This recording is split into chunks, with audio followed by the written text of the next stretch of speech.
오늘 청와대 야당, 여당 모두 국회 운영위원회에서 맞붙었습니다.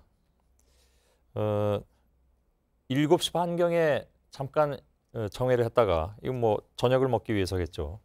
8시 반에 다시 이 운영위원회가 속개가 됐는데 지금이 9시 3분이니까 다시 시작한 지 한 30분 정도 된 것 같습니다.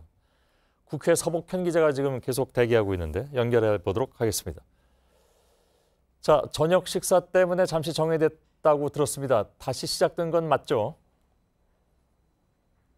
예, 맞습니다. 말씀하신 대로 저녁 8시 30분부터 다시 진행이 되고 있습니다. 오늘 운영위 회의에는 홍영표 위원장과 27명의 여야 위원들이 참석을 했는데요. 지금 보충 질의를 진행하고 있는데 이 속도라면 밤 늦게까지 이어질 것으로 보입니다. 예. 원래 예정은 7시에 끝나는 게 맞습니까? 서로 합의하기는?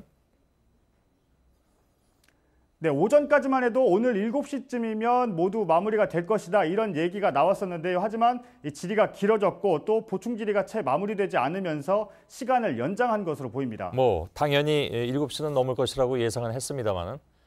그럼 지금 어떤 얘기들이 나오고 있는지 혹시 들리는 바가 있습니까? 직전에 나왔던 얘기를 좀 말씀을 드리겠습니다. 예. 한국당 곽상도 의원은 문재인 대통령 부부가 서울 구기동 빌라를 딸에게 증여한 부분을 언급을 했습니다. 그러면서 조국 민정수석에게 확인을 해달라 이렇게 요청을 했는데요. 조 수석은 이렇게 답변을 했습니다. 불법과 탈세가 없었다. 아무리 대통령 자녀라 해도 사실관계 확인 없이 공격하는 건 아니라고 생각한다고 말을 했습니다. 민주당도 김태우 사건을 질의하라며 반발했습니다. 예.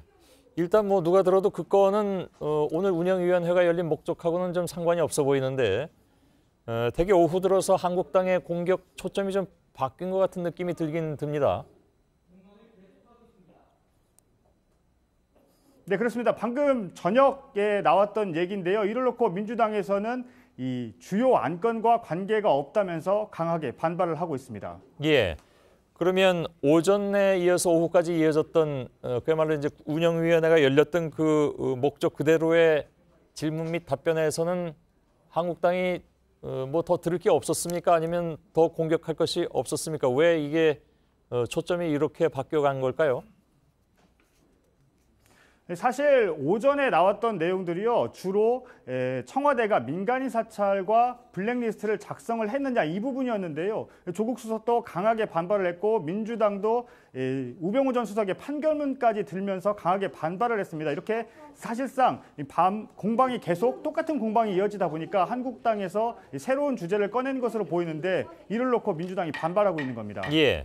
오늘 뭐 새롭게 폭로할 것이 있다라고 해서 이제 한국당이 내세웠던 녹취록도 있는데 그건 조금 이따 듣긴 하겠습니다. 저희 일부에서 다루긴 했습니다만은 그래서 다시 좀 돌아가가지고 쟁점들을 짚어보면 이번 사건을 어떻게 규정하느냐부터 공방이 굉장히 강하게 붙었던 것 같습니다. 네, 그렇습니다. 오늘 공방은 사자성어 두 가지로 크게 정리가 되는 것 같습니다. 조국 민정수석은 3인성어, 그러니까 세 사람이면 호랑이도 만들어낸다 이런 주장을 폈습니다. 그러니까 민간인 사찰이나 블랙리스트가 없었는데 김태우 수사관 등이 없었던 걸 만들어내면서 주장을 하고 있다 이런 취지입니다. 반면에 한국당은 양두구육, 양의 머리를 내걸고 개고기를 판다는 주장을 폈습니다. 그러니까 현 정부가 정의와 도덕성을 앞세우고 있는데 사실상 위선을 저질렀다고 주장을 한 건데요. 크게 이 두 가지 기조를 놓고 하루 종일 공방이 이어졌습니다. 예. 자, 조국 수석은 민정수석으로서는 12년 만에 이 운영위원회에 나와서 주목을 받았습니다. 오늘 해명 내용은 대략 어떤 내용들이었습니까? 네, 조국 수석은 작정한 듯이 한국당의 주장에 반박을 했습니다. 때로는 본인이 직접 발언권을 요청을 하고 발언을 하기도 했는데요. 주요 내용을 좀 말씀을 드리면요. 예. 핵심은 자기 비위를 숨기고자 희대의 농간을 부리고 있다는 데 있다. 정말 민간인 사찰을 한다면 즉시 자신이 파면돼야 한다고 주장을 했습니다. 국회에는 임종석 비서실장도 나왔는데요. 역시 의혹들을 적극적으로 부인을 하면서 김 수사관을 제대로 관리하지 못한 책임은 인정을 했습니다. 예. 자, 청와대 특감반원이었던 김태우 수사관을 두고도 뭐 여러 가지 여야가 대립한 부분이 있습니다. 네, 그렇습니다. 최초 의혹을 제기했던 인물이기도 하죠. 그런 만큼 이 김 수사관의 진술의 신빙성이 중요한 상황인데 한국당은 이 공익 제보자다, 공익 신고자다 이런 주장을 편 반면에 민주당은 비위 혐의자로 규정하면서 김 수사관이 이 유착 관계가 있다는 건설업자와 나눈 통화 녹취도 공개를 했습니다. 예. 환경부 문건 이게 좀 논란이 됐는데 블랙리스트냐 아니냐가 쟁점이죠. 물론 이건 어떻게 얘기가 됐습니까?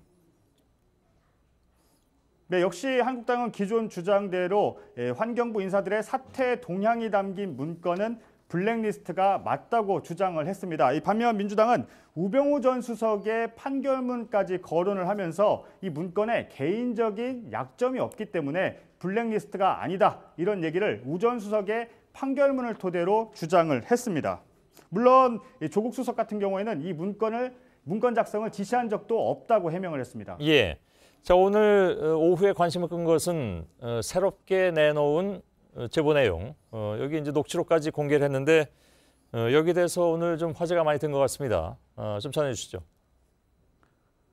네, 그렇습니다. 한국당 이만희 의원이 녹취를 공개를 했는데요. 누구냐면 환경부 산하기관에 근무했던 김정주 씨의 발언이 담긴 녹취를 공개를 했습니다. 그 내용이 어떤 거냐면요. 김 씨가 문재인 정부의 블랙리스트 명단에 오르면서 도저히 사퇴하지 않고는 견딜 수 없는 상황과 환경을 만들어서 괴롭혔다. 이렇게 주장하는 발언, 녹취록을 공개를 했습니다. 그런데 민주당은 김 씨가 총선에서 새누리당 비례대표 23번이었고 임종석 비서실장은 김 씨는 임기 3년을 모두 마치고 퇴임식까지 했다. 이렇게 해명을 했습니다. 예. 근데 그 당사자가 이미 뭡니까 다른데 유튜브 방송인가요? 거기서도 이 얘기 똑같은 얘기를 했었던 상황이라면서요. 네, 그렇습니다. 그 얘기가 오늘 그 사람의 이 녹취를 이만희 의원이 국회에서 공개를 하면서 다시 도마에 올랐던 겁니다. 예, 알았습니다. 오늘 그 색깔론까지 나와서 더 논란이 되기도 했는데 그 얘기만 좀 마지막으로 정리를 하죠. 네, 한국당 전희경 의원이 주장한 내용인데요. 발언을 좀 전해드리면요. 청와대를 향해서 전대협, 참여연대로 구성된 시대착오적 수구좌파 정권의 척수다 이런 발언을 했습니다. 민주당은 색깔론이라면서 바로 반발을 했고요. 정의당 윤소혜 의원은 참여연대 등을 극렬 좌파로 규정한 것에 대해 사과해야 된다 이렇게 말을 했습니다. 예, 알겠습니다. 서복현 기자가 국회에 남아서 전해드렸습니다.